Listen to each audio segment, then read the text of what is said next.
एक सेकंड का स्टार्ट करूं। बोलो श्री प्राणनाथ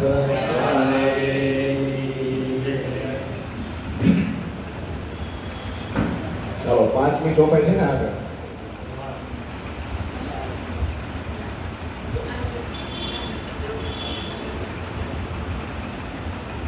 સુપના તરમાં મનોરથ કીધા તો ઈહા પણ વાલોજી સાથ લઈને હવે પાછું શું થયું સુંદરબાઈ લઈ આવેશ ધણીનો નવ મૂકે આપણો હાથથી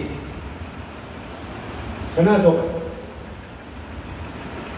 તો પહેલા બે ચરણ શું સમજાવે છે જે ચોથી ચોપાઈમાં આગળ આપણે સમજી બીજી ચોપાઈમાં ખાસ આવ્યું ને સુખના તરમાં ખીણ ન મૂકે તો સાક્ષાત અડકા કેમ થાય 5મી ચોપાઈમાં જુઓ સુખના તરમાં મનોરથ કીધા તો બ્રજ રાસમાં આપણે કયા મનોરથ કર્યા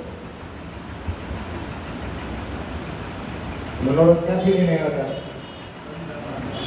સુખના તરમાં મનોરથ કીધા પછી મનોરથ ભલે બ્રજ ને રાસમાં કર્યા મનોરથ આપણા પૂરા કર્યા પણ બપોરે જુઓ તમારી જે વિચાર રજૂ કરવા નતા તો જીવરાજભાઈ ચોપાઈ કીધી હતી जो आज्ञा भई हम पर अब हम जान्या गोकुल कर जो निर्णय देखिए सुपन यो उपजे हम ब्रज वधु जन હવે આવે છે ઉપજત ही मन आस घनी हम कब मिलसी अपने धनी તો મનોરથ એમ છે તમે ભલે અમને દુઃખરૂપી બ્રહ્માંડમાં મોકલો પણ અમે તમને ભૂલશું નહીં અમારો ઈશ તો તમારા કરતા મોટો જ રહેશે તમે જે જગ્યાએ જ્યાં આવશો અમે એ બાજુ જ આવશું તમને ક્ષણ માટે પણ મૂકશું નહીં નહોતા જ ભીકા જેવા આપણે અહીંયા આવ્યા આપણી સુરતા બ્રજવધુ ઉપર અવતરિત થઈ એટલે બીજા બધા જ કામ છોડીને પરમધામના આકર્ષણને લીધે પરમધામની નિસ્બતને લીધે તરત જ શું થયું ઉપજત હિમન આસ ઘની હમ કબ મિલસી અપને ધની ભલે પરમધામની સુરતા અહીંયા ડાયવર્ટ કરી દીધી કુટુંબ કબીલા પરિવાર બધું આપી દીધું પણ અચાનક જ બ્રજવધુનું આચરણ ફરી ગયું સુરતા આવી પછી કે આપણા ધણી ક્યાં છે આપણા ધણી ક્યાં છે અને મનોરથ તો કેવા હતા કે દુઃખરૂપી બ્રહ્માંડ અમારે જોવો છે સંસાર જોવો છે છતાં પણ અમને ગમે ત્યાં મોકલો અમે બ્રહ્માત્માઓ છે અમે તમને છોડશું નહીં અને પછી મનોરથ પાછા કર્યા બ્રજમાં મનોરથ કેવા હતા બસ બાલાજીને મળવું છે એટલે ચિત્તમાં કોણ જેમાં આપણે સવારે ચર્ચા કરીએ કૃષ્ણ કૃષ્ણ ને કૃષ્ણ ભલે સંસારના બધા કામ કરવા પડે પણ ચિત્ત ક્યાં બાલાજીમાં 11 વર્ષની બ્રજ લીલા દરમિયાન પણ એ જ હતું કે નહીં ઉઠતા બેસતા રમતા વાલો અને જો ચિત્તમાં કૃષ્ણ હતો એટલે કૃષ્ણ પણ એ દરેક સખીઓના ઘરેની મહોલ્લામાં જતા કોઈને કોઈ સખીને કાંઈ પણ મનોરથ થાય કે આ કાનોડું છે મારી ગલીમાં આવે તો એ ગમે ત્યારે દર્શન તો દે મનોરથ બધે પૂરા પછી કૃષ્ણને ઈશ્વરનો રસ પીવડાવ્યો હતો અને એ કિશોર અવસ્થા સખીઓ નહીં પીવો તો પણ આડું કોણ આવી ગયું કારણ કે દુઃખ તો કાંઈક ને કાંઈક દેખાડવાનું છે આ બહુ સમજવા જેવું છે જો દુઃખ ન મળે ને તો એવી ઈચ્છા જ ન થાય કે હાલો ને એવી જગ્યાએ જઈએ જ્યાં આટલું દુઃખ હોય નહીં આવું ક્યારે થાય આવો અહેસાસ જ્યારે કાંઈક ને કંઈક દુઃખ થાય જેને આપણે પકડી બેઠા છીએ કે બસ આ જ સુખ છે હવે આ છોડી જવાય નહીં ત્યારે જ કંઈક ઝટકો લાગે તો ખબર પડે કે આ જગ્યા એવી છે જ્યાં કન્ટિન્યુ અથવા તો કાયમી સુખ નથી તો કઈ જગ્યાએ છે હલો ને એ જગ્યાએ જઈને પછી ઈચ્છા કે કામના તો એવી જ થાય કે બીજી કોઈ એટલે બ્રજમાં મનોરથ કીધા પછી ત્યાંથી લઈ ગયા રાસમાં જો બ્રજની અંદર મનોરથ જ હતો કે કાનુડાએ કીધું છે હાલો ને આપણે રાસ રમીએ વૃંદાવનમાં જઈને કુંકરીમાં જઈને લીલા કરીએ પણ વેદોની મર્યાદા નડી જ નહીં હવે તું બાળક નથી મનોરથ તો હતા બધી રામતું કરવાના ત્યાં થઈ શકી નહીં અને થોડુંક દુઃખ દીધું વિયોગ થયો 52 દિવસની સંધ્યા સમય વેળું નાખ્યું તો એ વિડીયોમાં એને સમજાણું કે ઓહો આપણે જે શરત કરી હતી ને કે હવે તું તો બાળક નથી એક નામે કુલવંતી નાર છે હવે જગતને દેખતા આપણે રામત કરી શકીએ નહીં એ બધું ગયું સાઈડમાં બધું જ ભૂલી ગયા કેમ કારણ કે એને ખબર પડી ગઈ એ કુટુંબ કબીલા પરિવારમાં વેદોની મર્યાદામાં એ સુખ છે જ નહીં સુખ તો વાલાજી સાથે જ છે એક જાણવું મારો વાલૈયો, પણ મનોરથ તો હતા, પણ એ મનોરથ પૂરણ ક્યાં ગયા? રજમાંથી રાસમાં લઈ ગયા, રાસમાં બધે મનોરથ પૂરો કર્યો ને. એટલે ત્યાં બાલાજી આપણી સાથે જ હતા. हमको खेल देखन की लागी रड, सो इत आए देखाई कर मन डर. પેલા આપણે જોતો ને એની જ રડ લાગી હતી ને, તો મનને દ્રઢ કરીને અહીંયા બધું બતાવે તો આપણને. तुम हमको खेल दिखावगा, हमसो आगे आए श्री રાજજી આપણને ખેલ બતાવ બધી જગ્યાએ આપણી આગળ જ આવ્યા છે. અને બાલાજી સાથે ને સાથે ને સાથે, અને પછી આમાં બાલાજી સાથે છે હો. ભલે આગળ કોને કર્યા? સુંદરભાઈ, પણ આવેશ કોનો છે? એટલે સુંદરભાઈ લઈ આવેશ ધણીનો, નવ મૂકે આપણો હાથ જી. આપણો હાથ મૂક્યો, પણ સુંદરભાઈની શક્તિ ક્યાંથી આવી? એ આવેશ લીલા થઈ, કૃષ્ણે દર્શન આપ્યા, એ તારતમ આવ્યો ને, પરમધામની જાગૃત બુદ્ધિ જે રાજ્યના હૃદયમાં છે એ આ દુનિયામાં તારતમના નામથી અવતરિત થઈ. અને આવેશ તો છે જ અંદર. હવે બિરાજમાં ત્યાં ઓળખાણ આપી એટલે સુંદરભાઈને પાવર આવ્યો. ધણીજીનો આવેશ લઈને સુંદરભાઈ આવ્યા. તો હવે આપણો હાથ મૂકે, કારણ કે હાથ મૂકવાનું કોણે નથી કીધું? આપણા ધણીએ જ કીધું કે તમારે જ બધાનો હાથ પકડવાનો છે. તો આવેશ કહેવાય કોણ? આવેશ શબ્દ એવો ને, આપણે કદાચ વિરહના પ્રકરણો આપણે નિત્ય પાઠમાં બોલી છે કે દયાનું પ્રકરણ, દયાનું પ્રકરણ બોલો છો? ખાસ ગુજરાતી ગ્રંથની અંદર આવે, હો વાલે હવે ને હવે દસો વીસ તારી દયા, એમાં ક્યાંય ચોપાઈ છે? પછી કાકડીના પ્રકરણમાં જાઓ, એમાંય ચોપાઈ છે આવેશ નો. ઇન્દ્રાવતી ખુદ કહે છે કે આવેશ મૂક અને ધણી તણો, તેણે કરું ભેળો સાથ. સાથ મળી સહુએ થોડો વિનોદ થશે વિલાસ. અને પછી આગળ એવી આવે, અંગ આપ્યા વિના આવેશ, પ્રેમ પ્રગટ કેમ થાય? આવેશ દઈ કરું જાગી, જે મારા અંગમાં સમાય.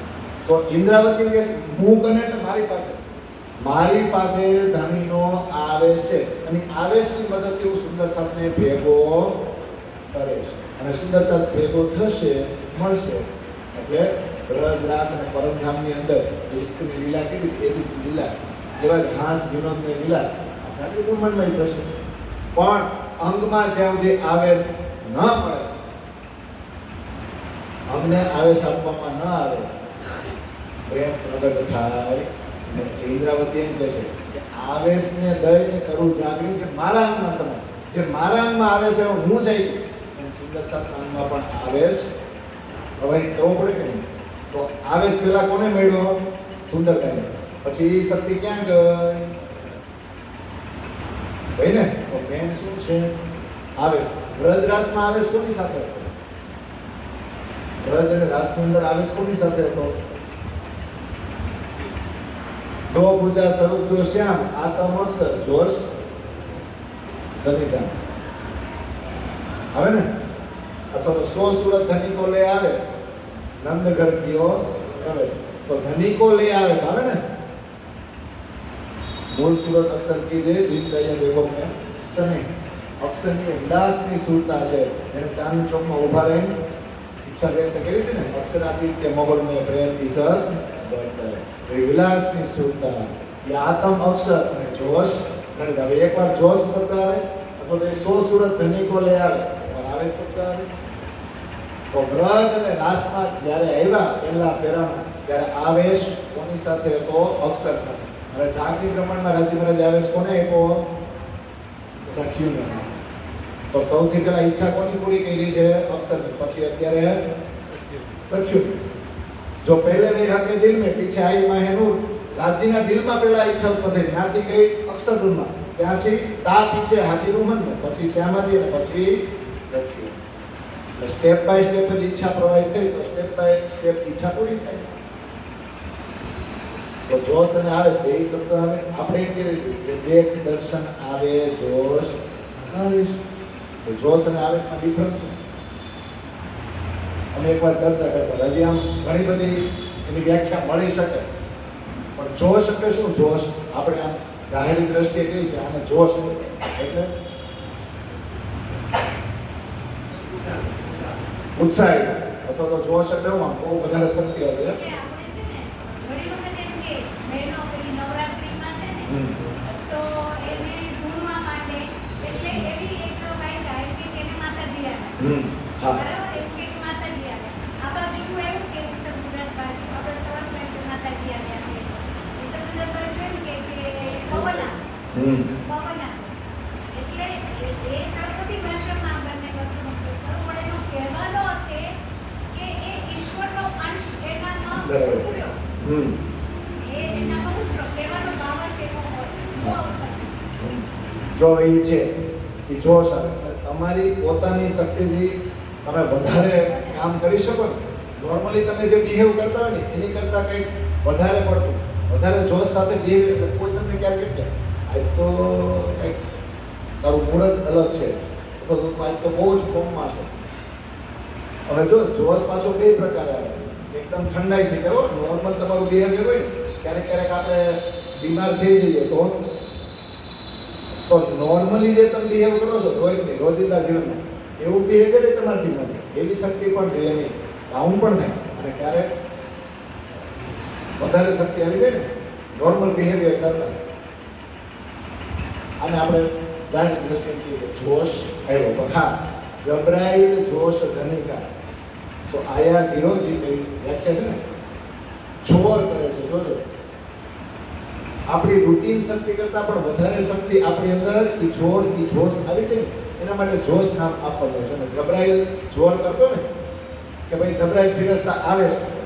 ફિરસ્તા કેટલા છે? આમ તો બ્રહ્મા વિષ્ણુ મહેશ એને કહેશો મેકાઈલ અજાદીલ અજરાઈલ અને પછી એક કે જબરાઈલ ને અસરાફીલ. જબરાઈલ ને અસરાફીલ સ્પેશિયલ આપણા આ બ્રહ્માંડ માટે આવ્યા. ઓલા ત્રણ તો હતા સત્વ રજ અને તમ, બ્રહ્મા વિષ્ણુ ને મહેશ. આપણે એમ કે ચાલો અક્ષર તરફથી અક્ષરધામથી ફિરસ્તા આવ્યા પણ કોની આજ્ઞામાં છે? રાજ્યની આજ્ઞામાં.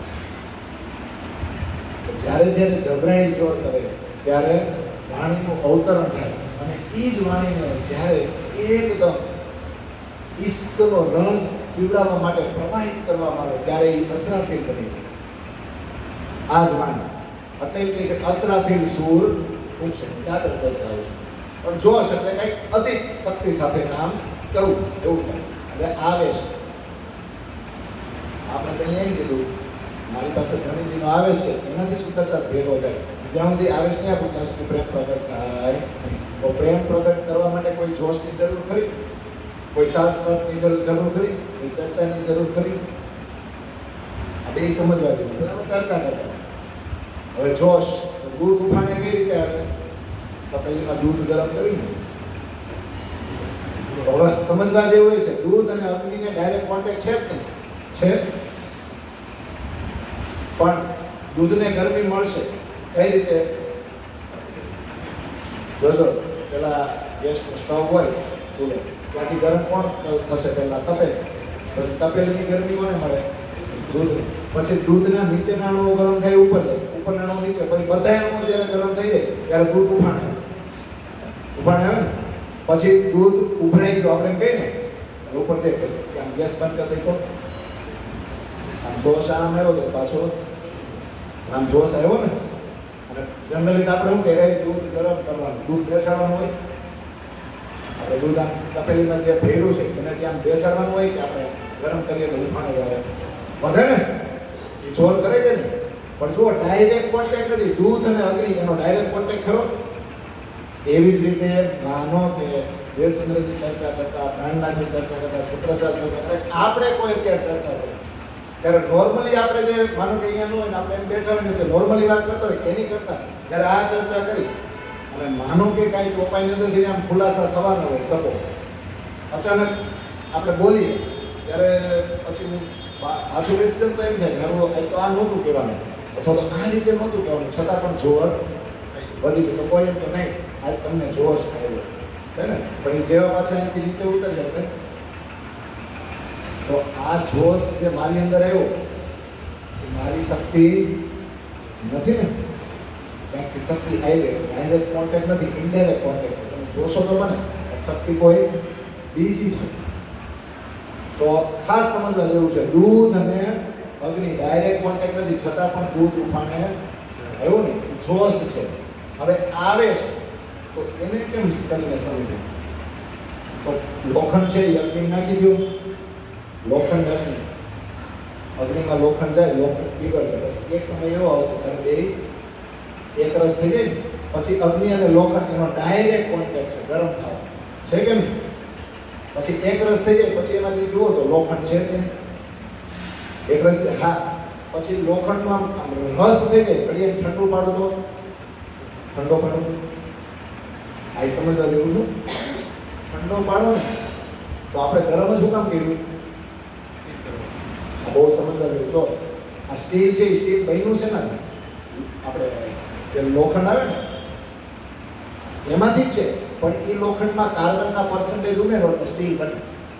પણ કાર્બનના પર્સન્ટેજ એમનું લોખંડમાંથી લોખંડમાં એમનું કાર્બનના ટકાવારી ઉમેરે નહીં, પેલા લોખંડને તમારે પીગાળવું પડે, પછી એમાં તમે કાર્બન કે બીજી કોઈ પણ ધાતુની ટકાવારી ઉમેરી શકો. પણ ઉમેર્યા પછી બધું એક થઈ જશે ને, પછી એક ઠરશે ને તો કેવો આકાર ધારણ કરે? મજબૂત અને સ્થાયી થાય કે નહીં? એની કિંમત વધી જાય કે નહીં? આવેશ એ છે, એક રસ થઈ જાય અને પછી એની મજબૂતાઈ ધારણ કરે અને ઉપયોગ વધી જાય.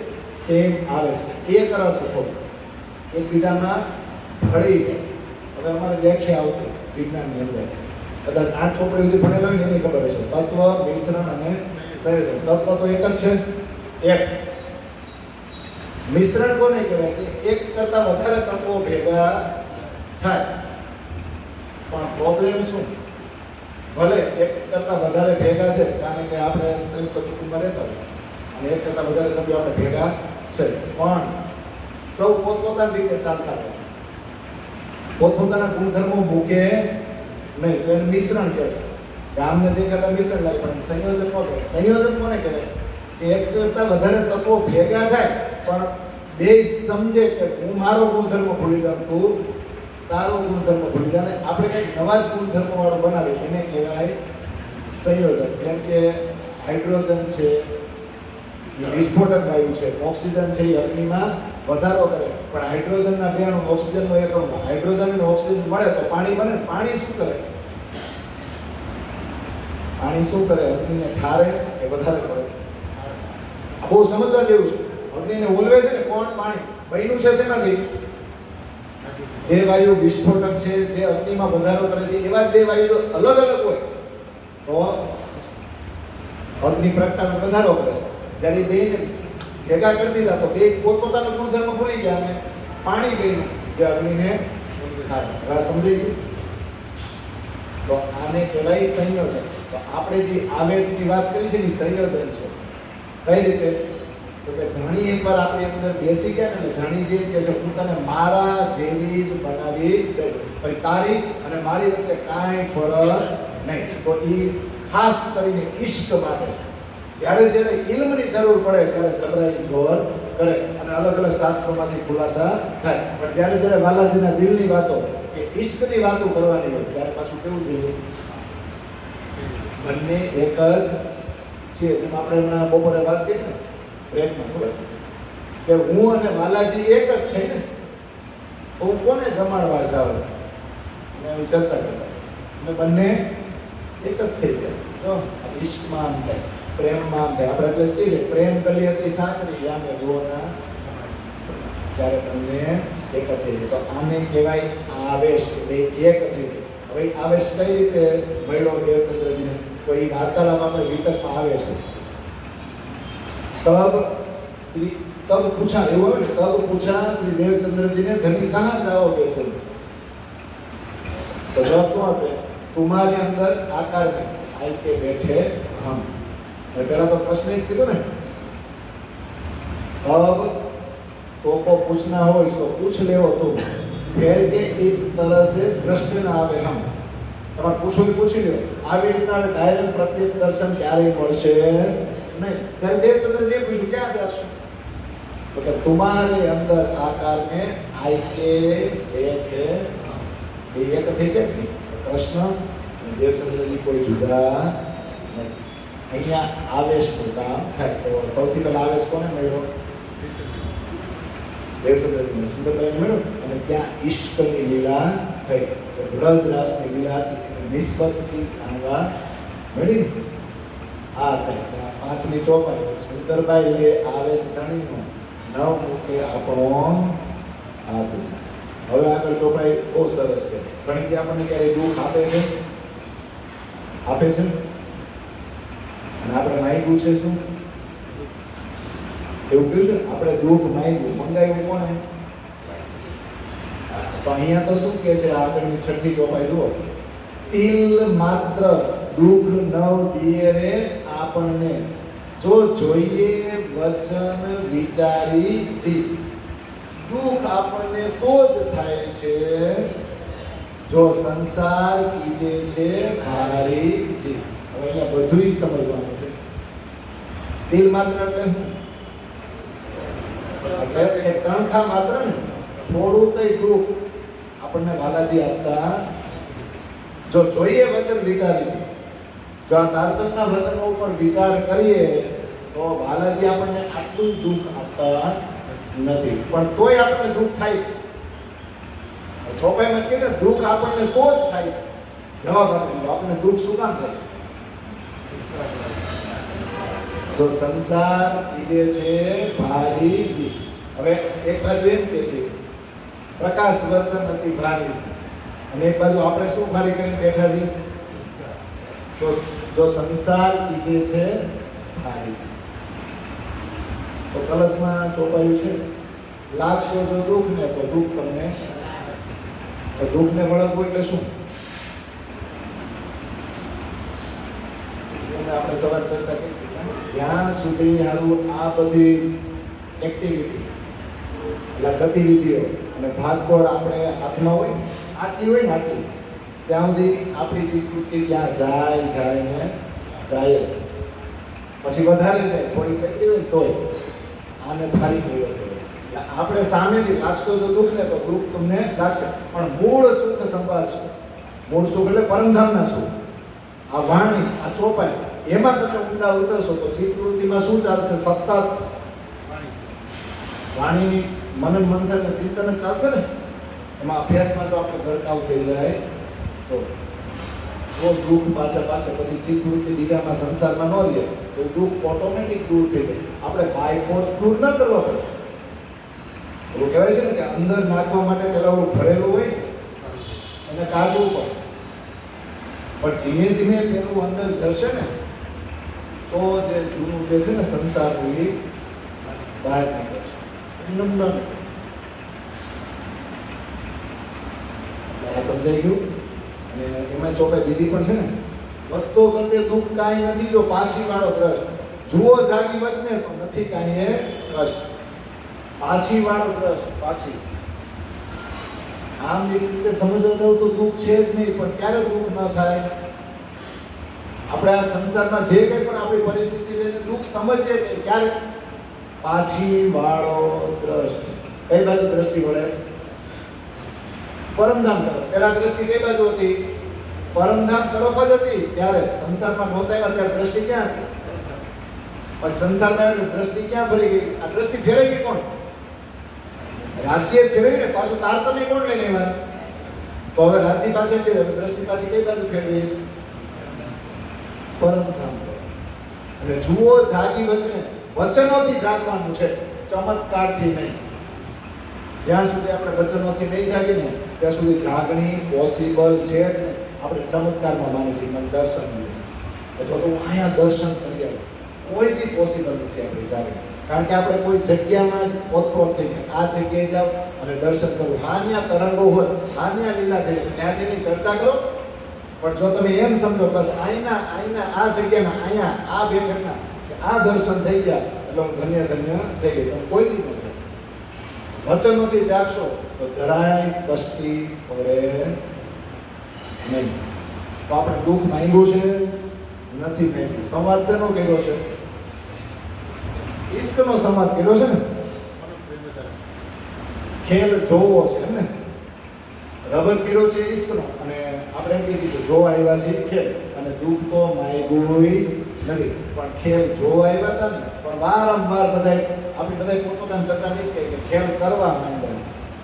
હવે એનું ઉદાહરણ બહુ સિમ્પલ છે કે ક્રિકેટ જોતા ક્રિકેટ જોઈએ શું કામ? કોઈ પણ રમતમાં રસ હોય તો જોઈએ શું કામ? ફૂટબોલ હોય, ક્રિકેટ હોય, કોઈ પણ જે આપણી મનપસંદ રમત છે જોતા હોય. પણ જોતા ખાલી મનોરંજન કરવાનું છે, આનંદ મેળવવાનો છે. પણ પછી આપણો ભારત દેશ રમતો હોય તો પછી ધીમે ધીમે હળવે આપણે સિરિયસ થાય જોતા કે આ આપણું ભારત જીતવું જ જોઈએ. એટલે ભ્રમમાં પડ્યા જ ન હોય, એટલે દુઃખને પકડ્યું કે ના, પછી જે ઓલો આનંદ કરતા હતા ને, જે ઓરિજિનલ ક્રિકેટની મજા લેવી જોઈએ ને, કે ખેલાડી કોઈ પણ હોય, આપણી ટીમનો કે પહેલી ટીમનો, જે સારું રમતો હોય તો મજા આવે, વિકેટ લેતો મજા આવે, રન કરતો મજા આવે, એમાં જ આપણે નીકળી ગયા. કોન્સન્ટ્રેશન ક્યાં થયું?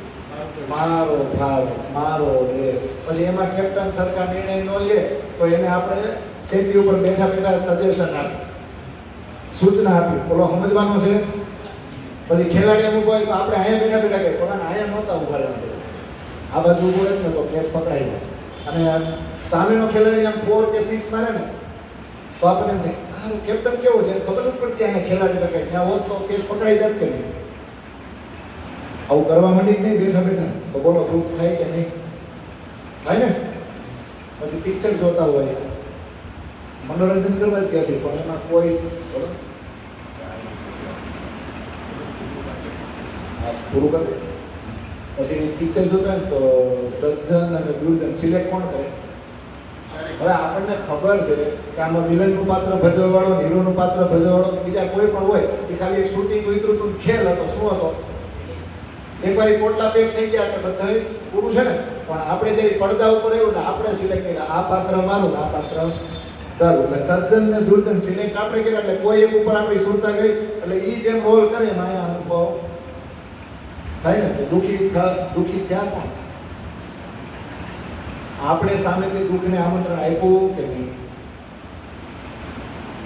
તો દુઃખ આપણને તો જ થાય છે જો સંસાર કીધે છે ભારી. આપણને ખબર જ છે આ ખેલ છે, કોઈ કેવા પકડીએ નહીં.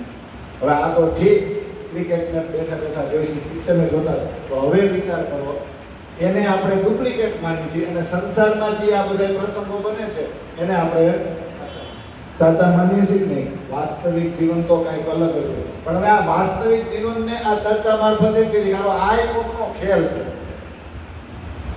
આ કોઈનો ખેલ છે. પણ અનહોની કઈ છે? આ ખેલના પાત્ર આપણે બધાય છે, અને આ ખેલના પાત્ર હોવા છતાં પણ એના પાત્ર બનતા આપણે જાણવાનું છે. એટલે અઘરું તો છે ને. ઓલું તો પડદા ઉપર પિક્ચર હોય તો પાત્ર થઈ ગયા, એમાં એમ નથી જાણવાનું. આપણે તો આ રમતા એની અંદર જ જાગવાનું છે.